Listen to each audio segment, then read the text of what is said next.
सरकार एक तरफ हिंदू समाज को आपस में बांटने का कार्य कर रही थी और दूसरी तरफ राम भक्तों पर गोलियां बरसा रही थी।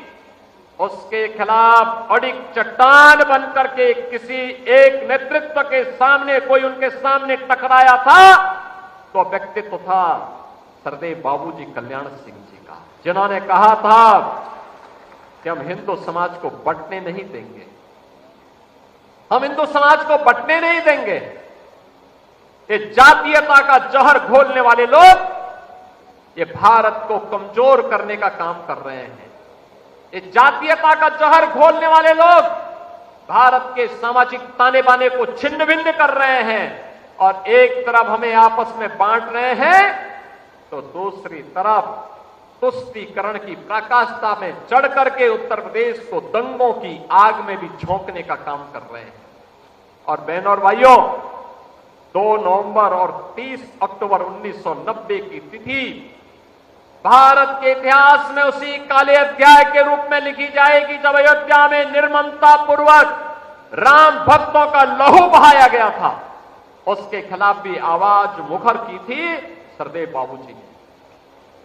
बहनों और भाइयों, वही स्थिति जब 2002 उसके ठीक 2 वर्ष के बाद 6 दिसंबर 1992 को समय आया, केंद्र की सरकार का दबाव था कि अयोध्या में राम भक्तों पर कारसेवकों पर गोली चलाई जाए।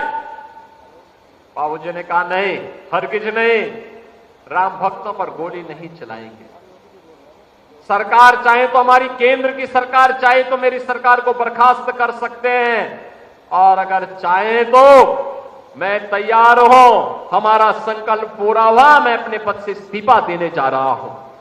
और बहनों और भाइयों, मुख्यमंत्री पद को ठुकरा करके उन्होंने अपना रास्ता संघर्ष का चुना। और आज इसीलिए जब हम लोग बाबूजी की 30वीं पुण्यतिथि के अवसर पर यहां एकत्र हुए हैं, मुझे आप सबसे एक ही बात कहनी है, हम बाबूजी की इस पुण्यतिथि को हिंदू गौरव दिवस के रूप में मना रहे हैं। हमें हिंदू एकता के महत्व को समझना पड़ेगा। हिंदू कोई जाति नहीं है, मत और मजहब नहीं है, यह किसी संकीर्ण दायरे का माध्यम नहीं है, यह भारत की सुरक्षा की गारंटी है, यह भारत की एकता और भारत की एकात्मता की गारंटी है। याद रखना, जब तक भारत का मूल सनातन हिंदू समाज मजबूत है, भारत की एकता और अखंडता को दुनिया की कोई ताकत चुनौती नहीं दे सकती। लेकिन जिस दिन ये एकता खंडित होगी, उस दिन भारत को फिरके में बांटने की विदेशी साजिशें सफल होती हुई दिखाई देंगी। हमें इन साजिशों को सफल नहीं होने देना है, कतई नहीं होने देना है। आज की सबसे बड़ी आवश्यकता है, जो लोग आपको बांटने का काम कर रहे हैं, इनके चेहरे अलग हैं, इनकी चाल अलग है, इनका चरित्र अलग है। ये बोलेंगे कुछ, दिखाएंगे कुछ, करेंगे कुछ। जब भी इन्हें अवसर मिला, उत्तर प्रदेश को इन्होंने दंगों की आग में झोंका है। जब भी इन्हें अवसर प्राप्त हुआ, इन्होंने हिंदुत्व के ऐसे नायकों को अपमानित किया। कौन नहीं जानता है, समाजवादी पार्टी के मुखिया तो सरदेव बाबूजी के दिवंगत होने पर तो एक भी शब्द उनके मुंह से नहीं निकला, श्रद्धांजलि देने के लिए जाने की बात तो दूर, एक शब्द नहीं निकला। और वहीं प्रदेश का एक दुर्दांत माफिया मरा था तो फातिया पढ़ने के लिए उसके गांव तक चले गए थे।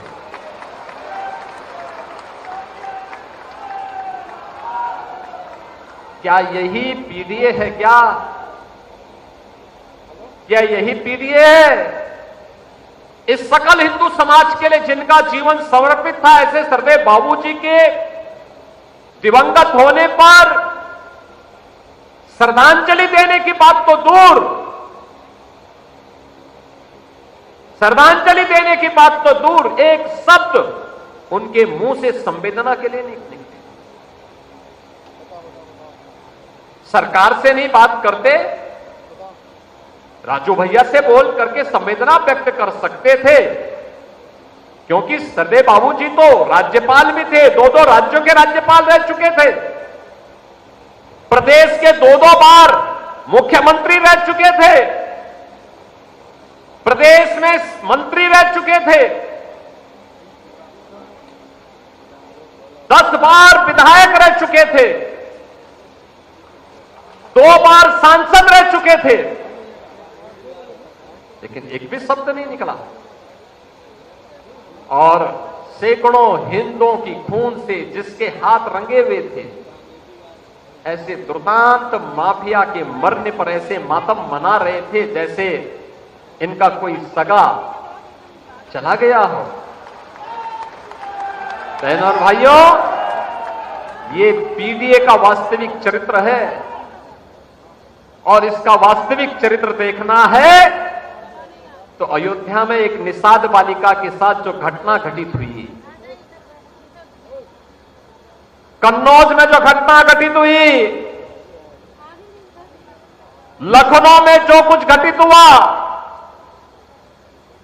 यही इनका वास्तविक चरित्र है, यही इनका चेहरा है, यही इनका चेहरा है। ये लोग बोलेंगे क्या, करेंगे क्या और दिखेगा क्या, इसमें जब तक हम फर्क महसूस नहीं करेंगे और जब तक इसका एकजुट होकर के मुकाबला नहीं करेंगे, ये लोग प्रदेश की जनता को ऐसे ही बेवकूफ बनाते रहेंगे, ऐसे ही छलते रहेंगे। आज आवश्यकता है हम इनकी वास्तविकता को समझें। आज परेशान है क्योंकि उनकी गुंडागर्दी के स्कोप डबल इंजन की सरकार ने बंद कर दिए, उनकी अराजकता के स्कोप बंद कर दिए गए, उनके एक एक षड्यंत्र को हरेक पग पर रोक करके उतनी कठोरता के साथ रोकने के सारे स्कोप बंद कर दिए गए हैं। इसलिए परेशान तो उनका होना स्वाभाविक है, स्वाभाविक है, लेकिन चिंतित होने की आवश्यकता नहीं। प्रदेश में जीरो टॉलरेंस की जिस नीति को 1991 में सरदेव बाबूजी ने लागू किया था, वह आज भी प्रदेश के अंदर लागू है। डबल इंजन की यह सरकार प्रधानमंत्री मोदी जी के नेतृत्व में अपराध और अपराधियों के प्रति, भ्रष्टाचार और भ्रष्टाचारियों के प्रति जीरो टॉलरेंस की नीति के तहत कार्य करेगा, चाहे इसके लिए कोई भी कीमत क्यों न चुकानी पड़े, और प्रदेश की जनता जनार्दन का बाल बांका नहीं होने देगा। यह संकल्प हमें सरदेव बाबूजी के इस तीसरी पुण्यतिथि के अवसर पर लेना ही होगा, और हमें इस बात को मजबूती के साथ आगे बढ़ाना होगा। क्या जीवन जिन मूल्यों के लिए, जिन आदर्शों के लिए सरदेव बाबूजी का जीवन समर्पित था, उन मूल्यों और आदर्शों के लिए हम कार्य करें। बाबूजी की इस विरासत को उनके सुपुत्र पूर्व सांसद श्री राजवीर सिंह राजू भैया, उनके सुपौत्र श्री संदीप सिंह और उनके अनुयायी लगातार आगे बढ़ाने का काम कर रहे हैं। आप सभी से मेरा यही आग्रह होगा कि बाबूजी का सपना था, उस सपने को भारतीय जनता पार्टी और उनकी विरासत मजबूती के साथ आगे बढ़ाने का कार्य करेगी, कार्य कर रही है। हमें तनिक भी उन मूल्यों और आदर्शों से विचलित हुए बगैर निरंतर आगे बढ़ने की तैयारी करनी चाहिए। आज तृतीय पुण्यतिथि के अवसर पर सरदेव बाबूजी को मैं एक बार फिर से उनकी स्मृतियों के लिए नमन करते हुए प्रदेश सरकार और प्रदेश की जनता जनार्दन की ओर से विनम्र श्रद्धांजलि अर्पित करते हुए अपनी वाणी को यहीं पे विराम देता हूं। धन्यवाद। जय हिंद, जय जय श्री राम।